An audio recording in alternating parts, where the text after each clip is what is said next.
मेरे प्यारे दोस्तों, आप सबको नमस्कार, स्वागत है। तो आज हम लोग सेट 9 का सॉल्यूशन देखने वाले हैं प्लेटफॉर्म के बुक से। तो आइए दोस्तों, हम लोग बात को अपना शुरू करते हैं। और जैसा कि आप थंबनेल में देख रहे होंगे, सेट 9 होगा जिसमें 71 से लेकर 110 तक का हम लोग जो है सॉल्यूशन देखने वाले हैं, जिसमें सारा क्वेश्चन जो है इधर आपको मिल जाएगा। देखिए 71 नंबर क्वेश्चन लिखा हुआ है। क्या लिखा हुआ है?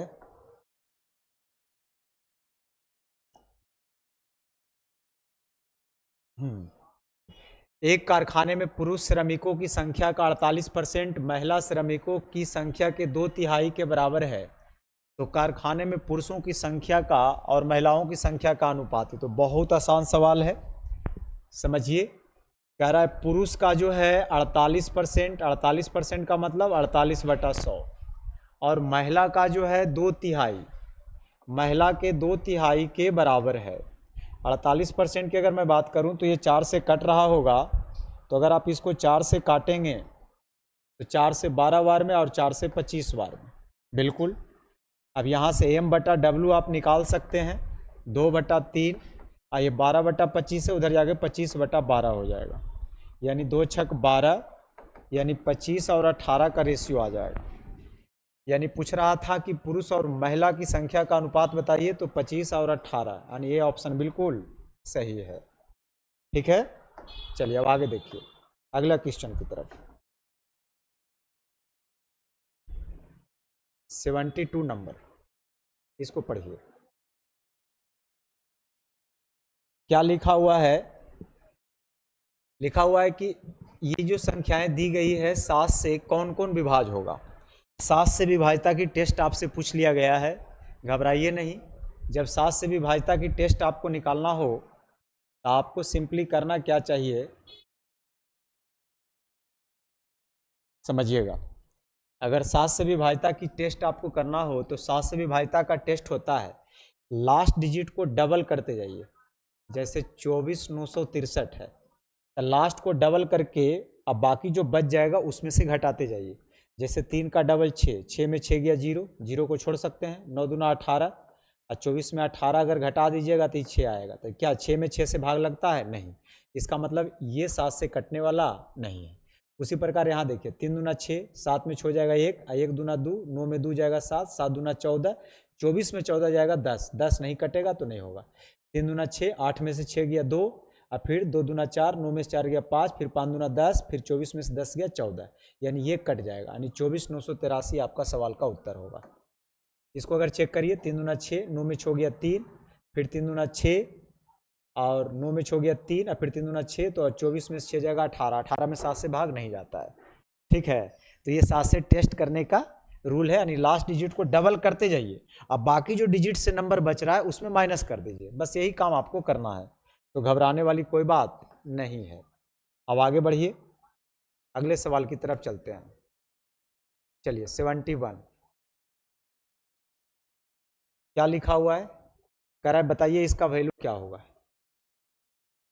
चलिए, तो बहुत आसान है। क्या करेंगे हम लोग इसको करेंगे कि 1 sin थीटा का मतलब सबको पता है, 1 sin थीटा होता है cosec थीटा, और 1 tan थीटा होता है cot थीटा। ये तो सिंपल सवाल है।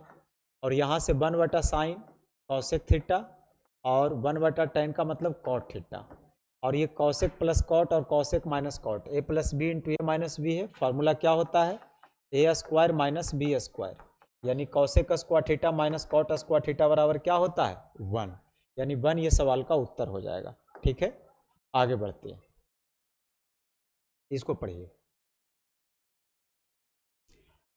क्या लिखा गया है?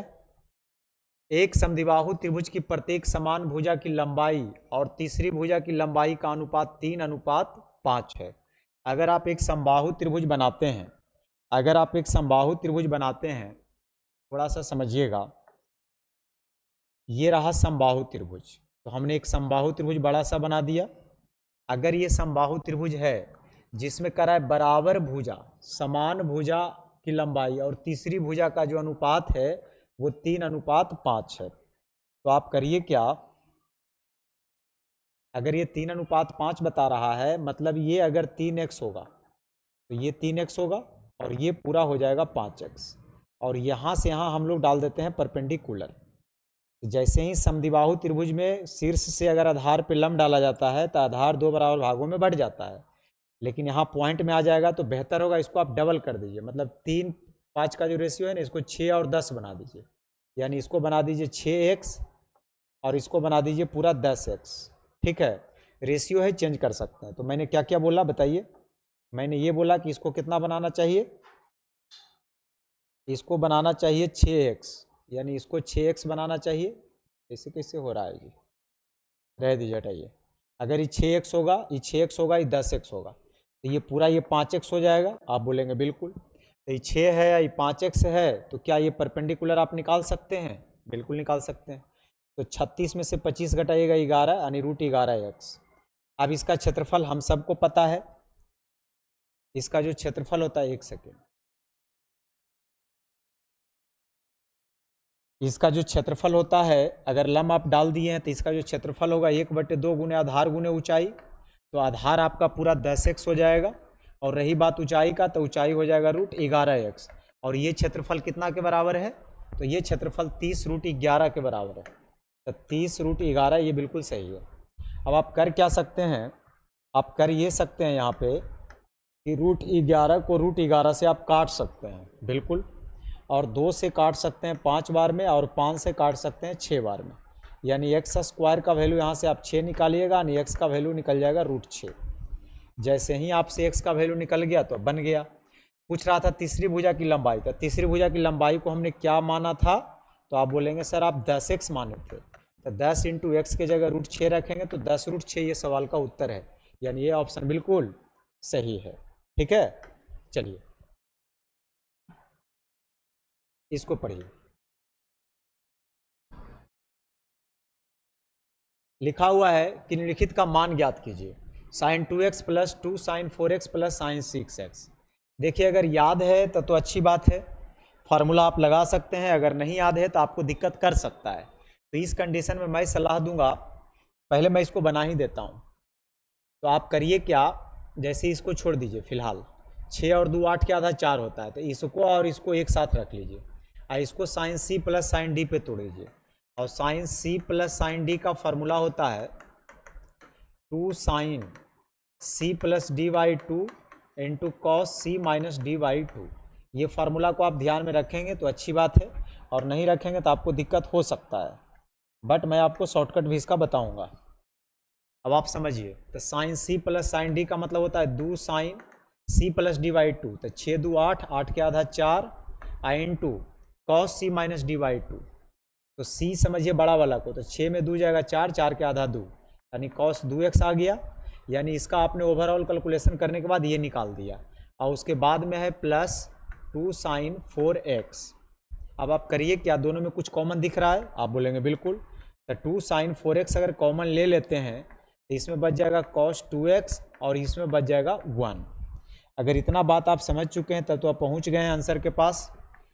2 sin 4x को रहने दीजिए, और cos 2x का फार्मूला होता है cos² x - sin² x, और +1 हो जाएगा, फिर ये हो जाएगा 2 sin 4x। यहाँ देखिए 1 - sin² cos² मिलके 2 cos², यानी cos² x, तो आ गया 2 दूनी 4 cos² x × sin 4x, तो 4 cos² x × sin 4x, यानी ये ऑप्शन बिल्कुल सही है। तो अगर बनाने के लिए आप जानते हैं, अगर फार्मूला याद है तो आप कर सकते हैं, अगर नहीं फार्मूला याद है तो फिर दिक्कत हो जाएगा। तो उनके लिए मैं बता रहा हूँ जिनको फार्मूला नहीं याद रहता है, ठीक है, जिनको फार्मूला नहीं याद रहता है वो क्या करेंगे, कुछ वैल्यू पुट करेंगे, लेकिन वैल्यू ऐसा पुट करेंगे ना कि जिसका 2x करने पे भी वैल्यू आप जानते हैं, 4x करने पे भी उसका वैल्यू आप जानते हैं, और 6x करने पर भी वैल्यू जानते हैं। तो आप लीजिए 30 का मल्टीपल ले सकते हैं, 60 का मल्टीपल ले सकते हैं। अगर मैं आपसे पूछूं कि 15 का मल्टीपल ले सकते हैं कि नहीं, तो आप बोलेंगे नहीं, 15 दूना 30 तो सही है, 15 चौ 60 भी सही है, 90 भी सही है, बट यहाँ आके दिक्कत हो जाएगा, 15 चौ 60 और cos 15 डिग्री का वैल्यू आपको याद रखना पड़ेगा, जो कि मुसीबत में डाल देगा। इससे अच्छा आप 30 के मल्टीपल में मानिए, तो आप x बराबर पुट कर सकते हैं 30 डिग्री, जैसे ही आप 30 डिग्री पुट करिएगा ना, तो 30 दूना 60, तो साइन 60 हो जाएगा √3/2, और यहाँ 30 चौके 20 से साइन 120 डिग्री का वैल्यू √3/2 है, 2 कट जाएगा तो ये √3, और यहाँ 30 रखिएगा तो 180, साइन 180 का वैल्यू 0। तो यहाँ से आप अगर सोल्व करिएगा तो √3 अगर कॉमन लीजिएगा तो √3 या इंटू 1 + 1/2 यानी 3/2, तो 3√3/2 आ जाएगा। अब 3/3√2 किस में आएगा, 3√3/2 किस में आएगा, तो इस ऑप्शन में पक्का आ जाएगा। देखिए रख करके यहाँ पे भी मैं रख देता हूँ 4 cos² x, तो x के जगह हम कितना रख सकते हैं 30, और cos 30 का वैल्यू होता है √3/2, और उसका स्क्वायर करेंगे तो 3/4, और इंटू हो जाएगा साइन 4x, यानी साइन 120 डिग्री का वैल्यू √3/2, तो 4 से 4 देखिए कट गया, 3√3/2 आ गया, यानी ऐसे भी ऑप्शन हम मार देते हैं। तो हम वैल्यू भी पुट कर सकते हैं, बाकी किसी में नहीं होगा, चेक कर लीजिएगा, ठीक है। अब आगे बढ़ते हैं, अगले सवाल की तरफ हम लोग बढ़ते हैं। देखिए इसको पढ़िए, लिखा हुआ है यदि a + b + c 19 या a² b² c² 155 है तो a - b के होल स्क्वायर जोड़ b - c के होल स्क्वायर जोड़ c - a के होल स्क्वायर का वैल्यू आपसे पूछा जा रहा है। मेरे मित्र आप चाहें तो इसमें फार्मूला भी लगा सकते हैं, ठीक है, लेकिन मैं आपको बताऊंगा, मैं कई बार बोला भी था कि कभी भी 2 इक्वेशन रहे या 3 वेरिएबल रहे तो एक को आप गायब कर सकते हैं।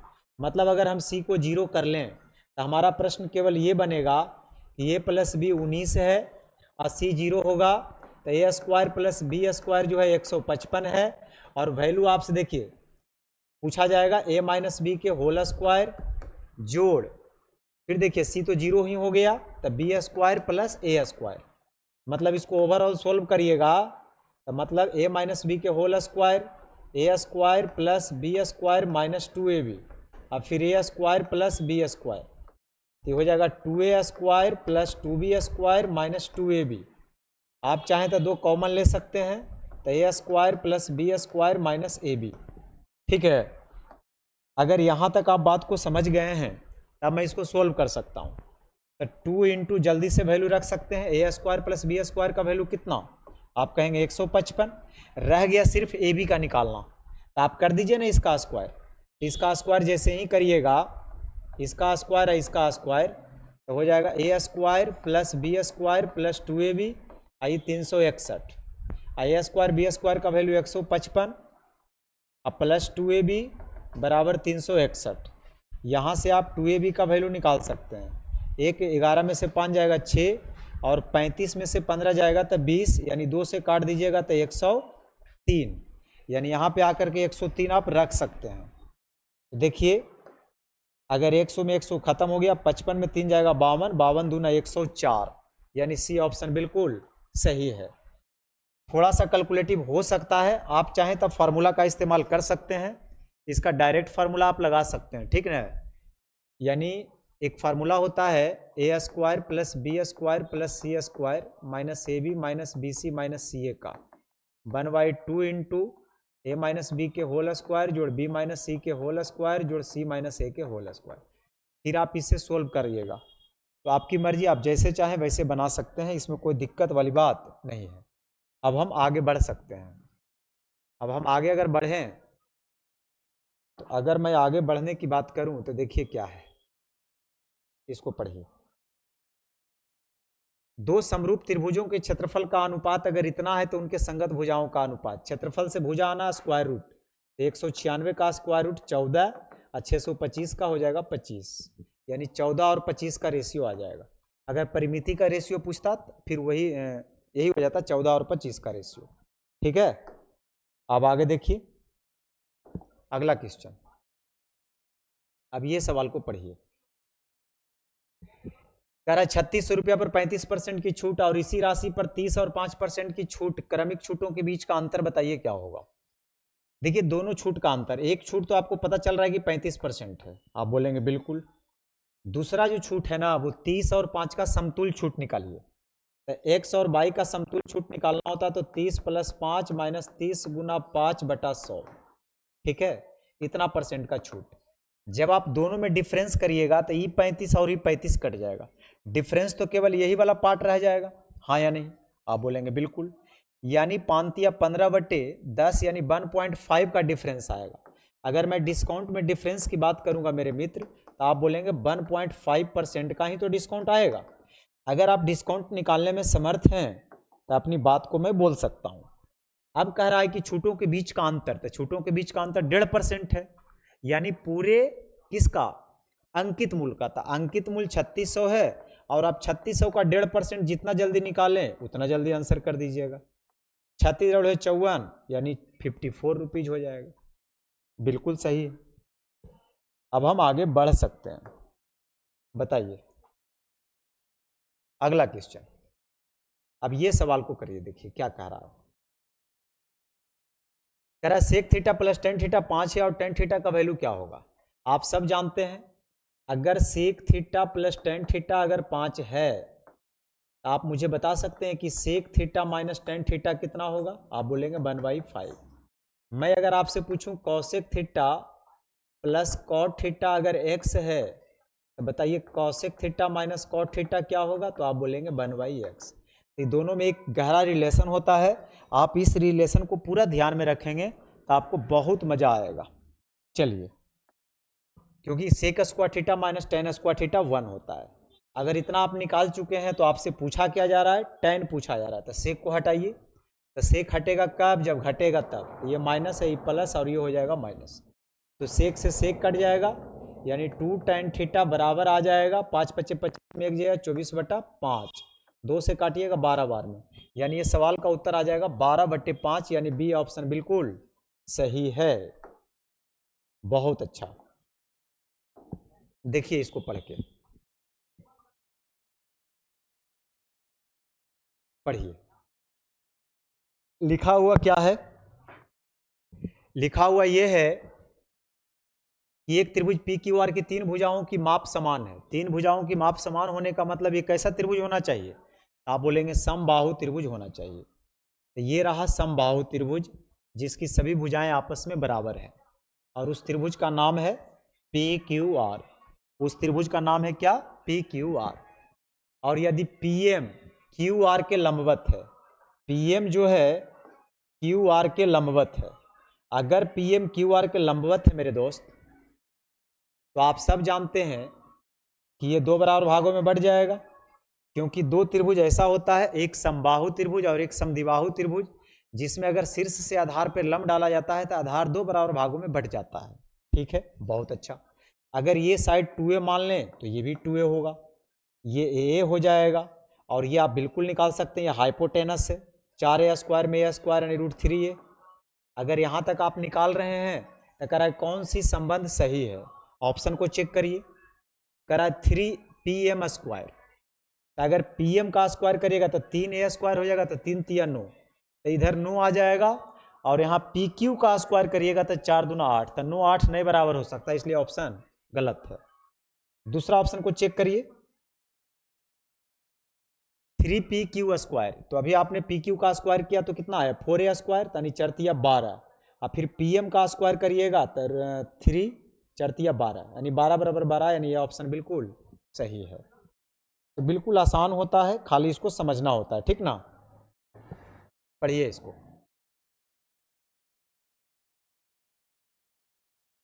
इसको पढ़िए। लिखा है x + 2/x बराबर अगर 1 है तो x² + 7x + 2/x² plus 13x + 2 का वैल्यू क्या होगा। आप पहले x एलसीएम ले लीजिए, x से सभी को गुना कर दीजिए, तो ये हो जाएगा x²। अगर ये x² हो जाएगा तो मुझे बताइए, x² और ये यहाँ पे x से गुना करेगा तो 2, और x से गुना करिएगा तो x, यानी x² + 2 का वैल्यू मैं x रख सकता हूँ, इसमें कोई बुराई नहीं है। तो x² + 2 के बदले मैं x रख सकता हूँ, तो x प्लस ये 7x हो जाएगा। और यहाँ x² + 2 के बदले x रख सकता हूँ, तो x + 13x हो जाएगा। तो 7 और 1 ऊपर 8x हो गया, और नीचे 14x हो गया। अगर मैं इसको काट दूंगा तो 4/7 हो जाएगा, यानी 4/7 की अगर मैं बात करूं तो सी ऑप्शन बिल्कुल क्या होना चाहिए, सही होना चाहिए। अब आगे समझिए अगला क्वेश्चन क्या कहता है। अगर मैं अगले क्वेश्चन की बात करूं तो कर लेता हूं, इसको करिए। पढ़िए, निम्नलिखित में से कौन सा सर्व समीका है? ये भी कोई पूछने वाली बात है। सर्व समीका का मतलब कोई फार्मूला आपको बताना है। तो सर्व समीका की अगर बात कर रहा है तो ए प्लस बी के होल स्क्वायर का फार्मूला जानते हैं, a square plus b square plus 2ab, यानी ए और बी का सारा वैल्यू आप रखते जाइए, हर बार सेटिस्फाइड करेगा। तो ये सर्व समीका है, लेकिन ये कुछ कुछ पर सेटिस्फाइड करेगा, कुछ पर नहीं करेगा, तो ये दोनों सर्व समीका नहीं है, तो आपका ऑप्शन ए हो जाएगा। समझे? अब अगली बात को समझिए, इसको पढ़िए। धातु के 3 घनों की भुजाएं क्रमशः 15, 18 और 25 cm है। इन घनों को एक साथ मिलाकर पिघलाने पर बने घन की भुजा की लंबाई, कभी भी पिघला करके कोई चीज अगर बनाया जाएगा तो उसका आयतन बराबर होता है। यानी घन का आयतन जो होगा, तीनों घन के जो आयतन का योग होगा, इसका, इसका और इसका, एक जो बड़ा घन बनाया जा रहा है उसके आयतन के बराबर होगा। तो इसका आयतन हो जाएगा 15 का क्यूब, भुजा क्यूब होता है ना, और ये 18 का क्यूब, ये 25 का क्यूब, और ये हो जाएगा x का क्यूब। अब इसमें थोड़ा सा मुश्किल है इसको सोल्व करना, क्योंकि इसका क्यूब आपको याद रहेगा तो जल्दी से क्यूब करके जोड़िएगा, फिर क्यूब रूट करिएगा, ठीक है? तो थोड़ा सा लेंदी हो जाता है ये सवाल को अगर देखा जाए तब। और अगर मैं आगे बात करूं डिजिटल सम से भी, तो x का क्यूब, तो x का वैल्यू दे रहा है, मैं अगर क्यूब करूंगा तो इसका क्यूब करूंगा तो जानते हैं क्या हो जाएगा, 9 का क्यूब, आई कट जाएगा 388, इसका क्यूब करेंगे तो 6 का क्यूब और 388, ये हो जाएगा 4 का क्यूब 64 गुना 388। मैं क्यूब कर रहा हूँ, मतलब एक्स क्यूब का ही तो वैल्यू मैं निकाल रहा हूँ। जैसे ये एक्स का वैल्यू दे रहा है ना, अगर ये एक्स का वैल्यू दे रहा है तो मैंने क्या किया, दिमाग लगाया कि एक्स क्यूब का निकाल दिया। अब हम टेस्ट करेंगे इसका यूनिट डिजिट पे, अब हम टेस्ट करेंगे इसका यूनिट डिजिट पे। तो अगर मैं यूनिट डिजिट की बात करूं तो इसको आप जोड़ सकते हैं, 5 2 7, 7 का क्यूब 343 में 4 3 7 3 10, यानी यहाँ बचा 1 रिमाइंडर, यहाँ 8 1 9 रिमाइंडर 0, जहाँ 9 आएगा खत्म, 5 1 6, 6 का क्यूब 216 में 6 2 8 1 9, यहाँ भी रिमाइंडर 0, मतलब इसका रिमाइंडर 1 आ रहा है। अब एक कौन सा ऑप्शन में आएगा, तो यहाँ देखिए 9 खत्म, रिमाइंडर 0 ही, तो 0 आ जाएगा, तो ये तो ऑप्शन हो नहीं सकता है। यहाँ पर 6 का क्यूब 216, और 216 जब हम करते हैं तब भी रिमाइंडर 0 आ जाएगा, यहाँ 6 4 10 1, यानी इसमें रिमाइंडर 1 आ रहा है, ये ऑप्शन बिल्कुल सही है। तो नहीं बनाने से अच्छा है बना दीजिए। तो आप डिजिटल सम यहाँ पे लगा सकते हैं, क्या लगा सकते हैं, डिजिटल सम, और मैं उम्मीद करता हूँ कि आप समझ गए होंगे, ठीक है? अगर आप समझ गए हैं तो आगे बढ़ जाते हैं। अब अगले सवाल को करिए, इसको पढ़िए जी। कह रहा है 7 लोग प्रतिदिन 4 घंटे काम करके एक काम को 14 दिन में पूरा कर सकते हैं, तब 12 लोग 8 घंटे प्रतिदिन काम करके कितना दिन में करेंगे? काम नीचे बाकी सब ऊपर। तो 7 लोग 4 घंटे रोज काम करके 14 दिन में, तब 12 लोग 8 घंटे रोज काम करके कितना दिन में? बस इतना ही सा इसमें लिखना होता है बस। अब इसको सोल्व करिए, तो यहाँ से आप देख सकते हैं 4 से 4 तिया 12, और कौन कटेगा, 2 से काटिए 4 बार में, 2 से काटिए 7 बार में, तो इधर आ जाएगा 49 और इधर आ जाएगा 12। 49/12 कौन ऑप्शन में है? तो बी ऑप्शन में है, यानी बी ऑप्शन बिल्कुल सही है, ठीक ना? चलिए इसको करिए। लिखा हुआ है प्रकाश अपने वेतन का 27% बच्चों की शिक्षा पे खर्च करता है और एक विशेष महीने में 4% ट्रस्ट को दान करता है। वह इन दोनों मदों पर 338 रुपया खर्च करता है, तो उस महीने के लिए उसका कुल वेतन कितना है? अगर वो 100 रुपया कमाता होगा, जिसमें से 27% बच्चों की शिक्षा पे और 4% ट्रस्ट को दान कर दिया, तो 27 और 4 31% तो खत्म हो गया। अब जो है 31% अगर खत्म हो गया तो इन दोनों मदों पर मिला करके वो 338 रुपया खर्च करता है, और यहाँ खर्च 31% है, तो 31% का जो वैल्यू है वो 368 के बराबर है। तो करा उस महीने के लिए उसका कुल वेतन कितना है? तो कुल वेतन तो हम हमेशा 100% मानते हैं, यानी 31% का वैल्यू दे के आपसे 100% का पूछ रहा है। तो आप करिए क्या, 31 से इसको डिवाइड करिएगा 1% का निकल जाएगा, और 100 से मल्टीप्लाई करिएगा तो 100% का निकल जाएगा। क्या इसको आप सोल्व कर सकते हैं? बिल्कुल कर सकते हैं। चलिए कैसे कैसे करिएगा बताइए। 31 से अगर काटिएगा 31 से 9 बार लगाइए, 10 बार में तो 310 हो जाएगा, तो 9 बार लगाइएगा तो 9 और 9 तिया 27, यानी 9 बार लगाइएगा और कुछ बार लगेगा लास्ट में। 8 है तो 8 होना चाहिए मेरे ख्याल से, 1 8 8 होता है, यानी 98 बार में कटना चाहिए। 98 बार में कटेगा तो 9800 ये सवाल का क्या हो जाएगा, उत्तर हो जाएगा। चलिए अब आगे बढ़ते हैं, क्या लिखा हुआ है पढ़िए। क्या ये रहा है कि 732 को किसी पूर्णांक x से भाग दिया जाता है तो 12 शेष बचता है, तो x के कितने मान हो सकते हैं, कितने मान नहीं हो सकते हैं, मतलब कौन हो सकता है, x का मान पूछना चाहिए।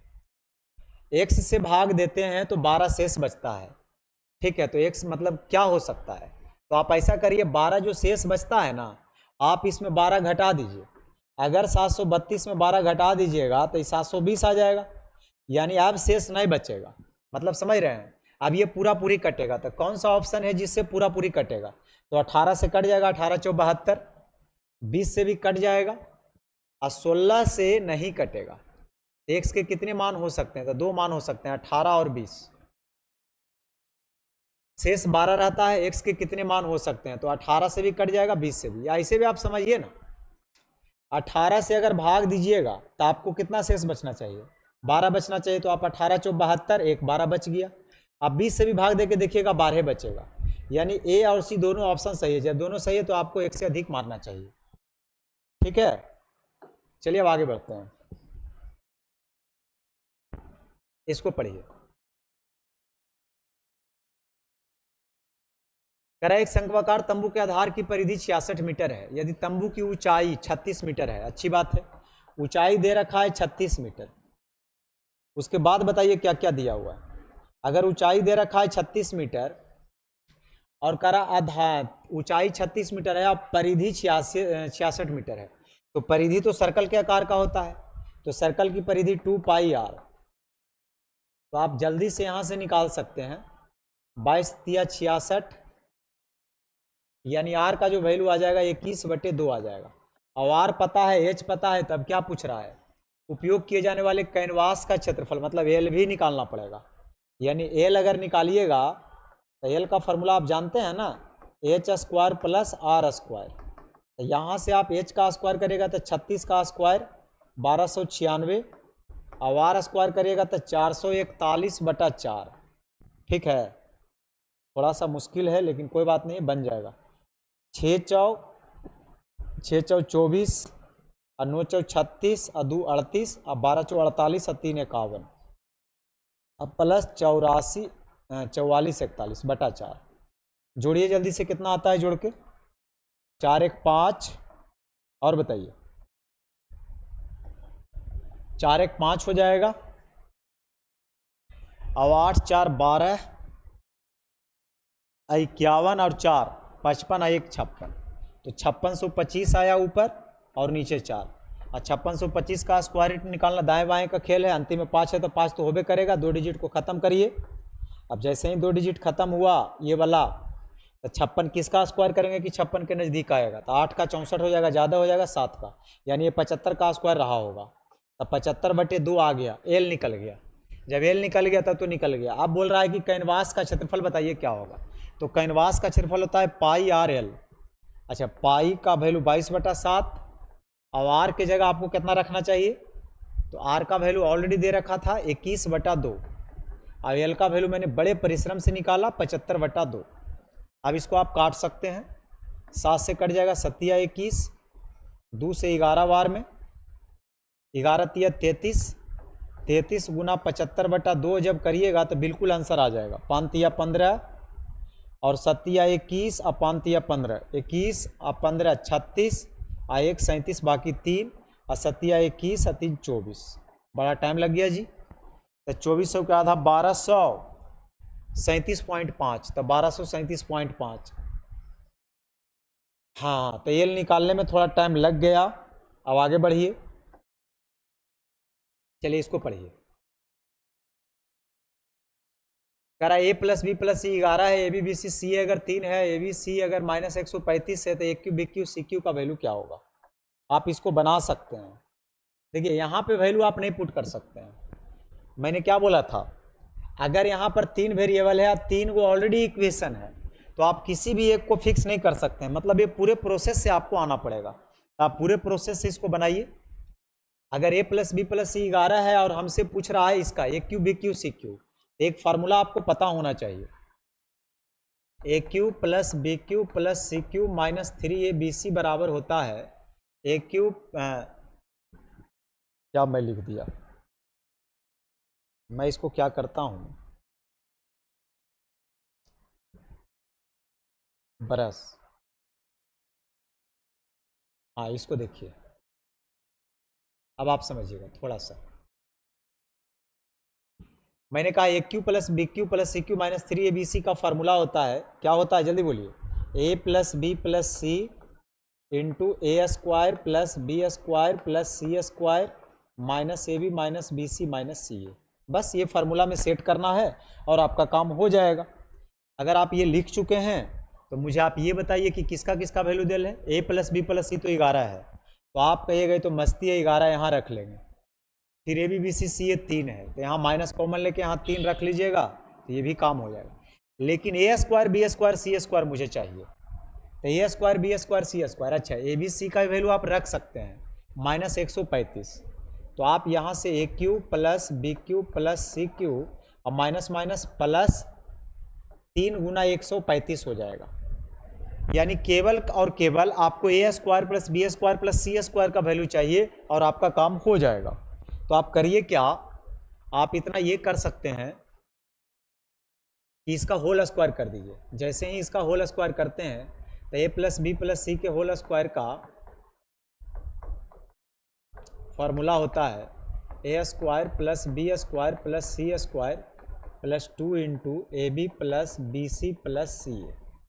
ठीक है, अब आप a square b square c square यहाँ से निकाल सकते हैं, बिल्कुल। हालांकि ये भी फार्मूला आपको याद रखना है, ऐसे नहीं करना है, ठीक है, लेकिन मैं यहाँ डिटेल्स कर देता हूँ। अच्छा, a b plus b c plus c a का वैल्यू 3 है और ये 121 है, तो यहाँ से 6 अगर घट जाएगा तो 115 आ जाएगा। तो आप यहाँ पे 115 रख सकते हैं और बस आपका आंसर हो गया। 115 में 3 जाएगा 112, तो 11 गुना 112, ये प्लस में है ये वाला चीज़, इधर आके क्या हो जाएगा मेरे मित्र, आप बोलेंगे माइनस में, तो आप माइनस में कर लीजिएगा 3 405।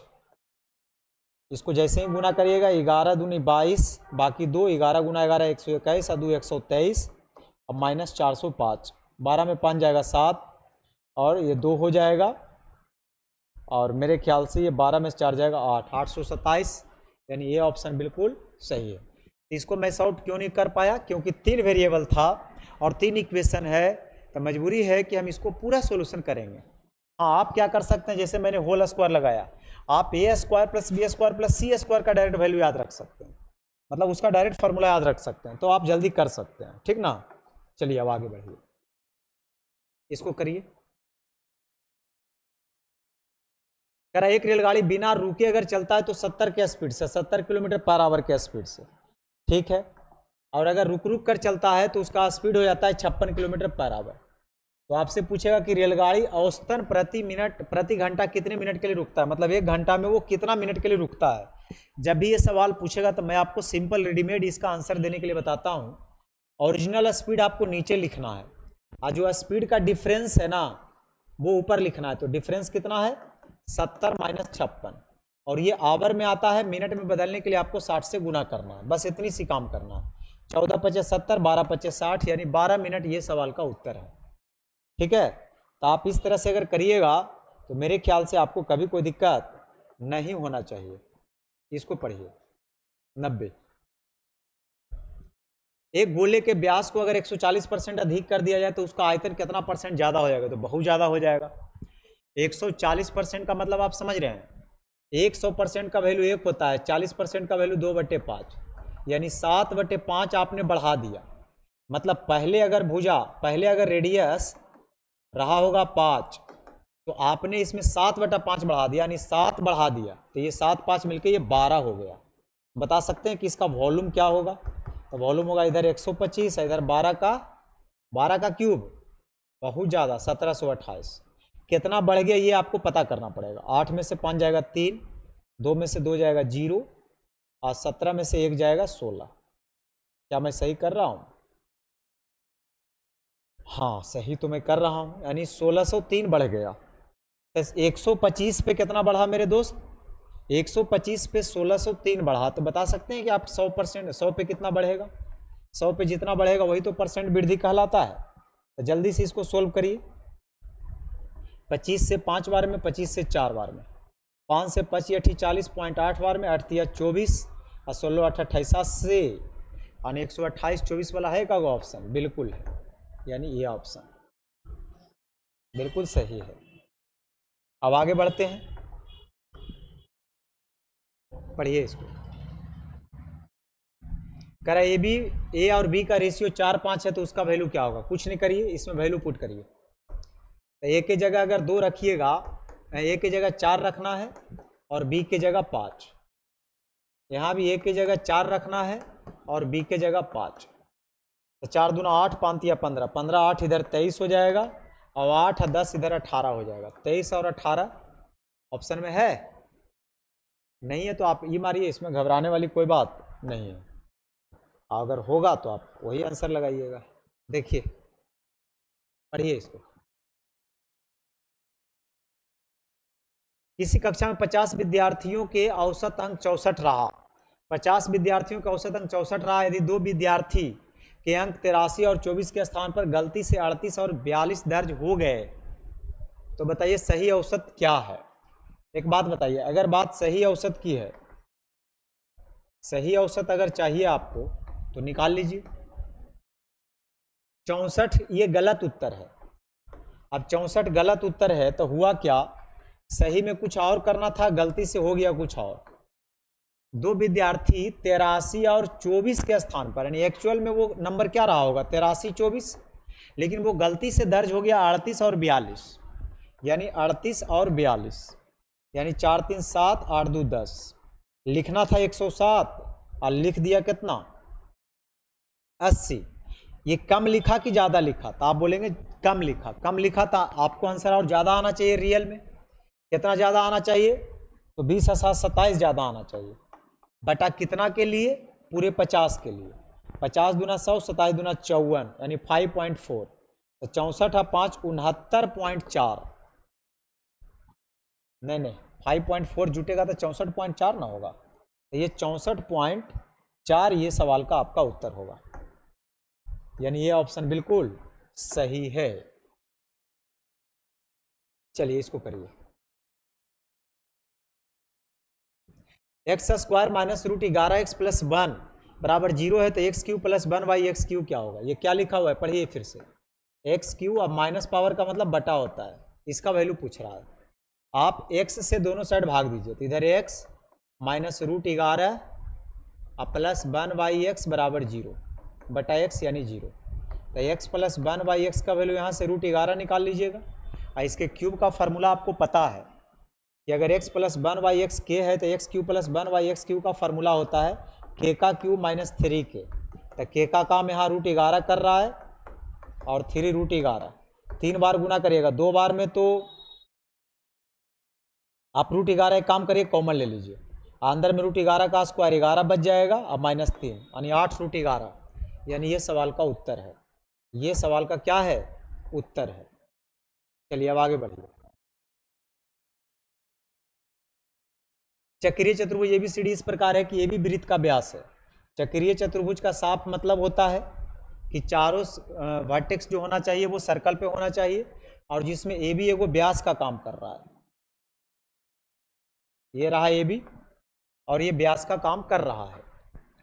तो AB, इसका नाम C दे दीजिए, इसका नाम D दे दीजिए और ये बन गया आपका प्यारा सा चक्रीय चतुर्भुज। क्या बन गया? चक्रीय चतुर्भुज। अब आगे पढ़िए क्या कहता है।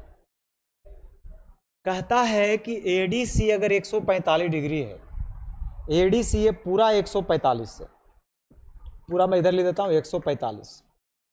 अब BAC पूछ रहा है आपसे, BAC। अच्छा, ये वाला एंगल आपसे पूछ रहा है। और ये 145 है।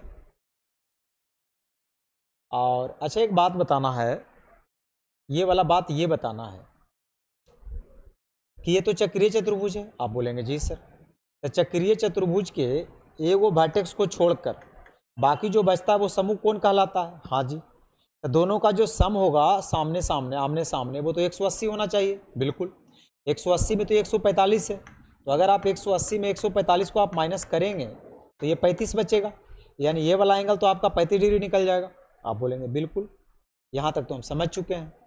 अगर यहाँ तक समझ चुके हैं तो आप अच्छी तरह जानते हैं कि डायमीटर है, और डायमीटर ये है सेमी सर्कल। तो सेमी सर्कल का जो एंगल होता है सरकमफ्रेंस पे ऑलवेज 90 डिग्री होता है। तो ये अगर 90 डिग्री बना रहा है और ये 35 है, तो ऑब्वियस सी बात है कि इसको 45 होना पड़ेगा, है ना। 45 होगा तभी तो जोड़ करके 180 होगा। यानी जो ये वाला एंगल हमसे पूछ रहा था उसका वैल्यू मेरे ख्याल से कितना होना चाहिए? तो आप बोलेंगे सर 45 डिग्री होना चाहिए। अच्छा, मिटाए नहीं, इसको मिटा दिया फिर आगे बढ़ा दिया। इसको पढ़िए, देखिए 95 क्या कहता है। उस गोलाकार सेल का आयतन ज्ञात कीजिए जिसकी आंतरिक और बाहरी त्रिज्या इतना है। गोलाकार सेल का आयतन, सेल समझ रहे हैं ना? बिल्कुल, तो सेल का आयतन होता है मैंने बाहरी गोला का आयतन माइनस भीतरी गोला का आयतन, 4/3 पाई बड़ी आर का क्यूब माइनस छोटी आर का क्यूब। ये आपको आयतन याद रखना है। पाइये में आंसर दे रहा है, बड़ी आर का क्यूब करिए तो बड़ा आर कितना दिया हुआ है? तो आप बोलेंगे 3 और छोटा आर 2। अगर ये 3 है तो 3 का क्यूब यहाँ से 27 निकाल लीजिए और 2 का क्यूब यहाँ से 8 निकाल लीजिए। 27 में 8 जाएगा 19 और 76 पाई बटा 3, यानी सी ऑप्शन बिल्कुल सही है। इसको पढ़िए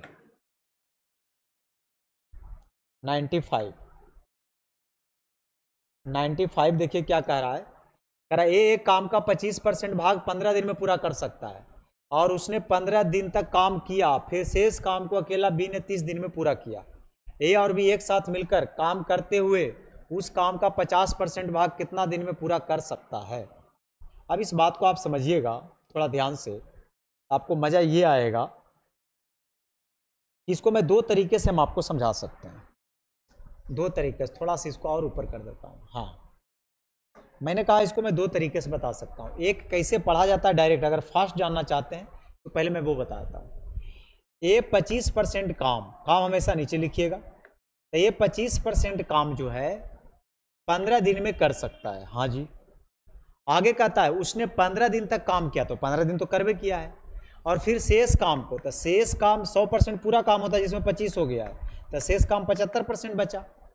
बी ने 30 दिन में किया, 30 दिन किया तो बी ने काम को कंप्लीट कर दिया। ये तो कट जाएगा 25 तिया 75, 3 से 10 बार में 5 दूना 10, 5 तिया 15। तो ए और बी का यहाँ से आप रेशियो निकाल लीजिएगा 2 और 3। बिल्कुल, अगर आप यहाँ तक निकालने में समर्थ हैं तो अगली बात को बिल्कुल आसानी से आप समझ सकते हैं। तो अगली बात आप ऐसे समझ सकते हैं कि आप जहाँ ए है वहाँ 2 रख सकते हैं, तो 2 गुना 15 बटा 25, ये लेफ्ट साइड हो गया।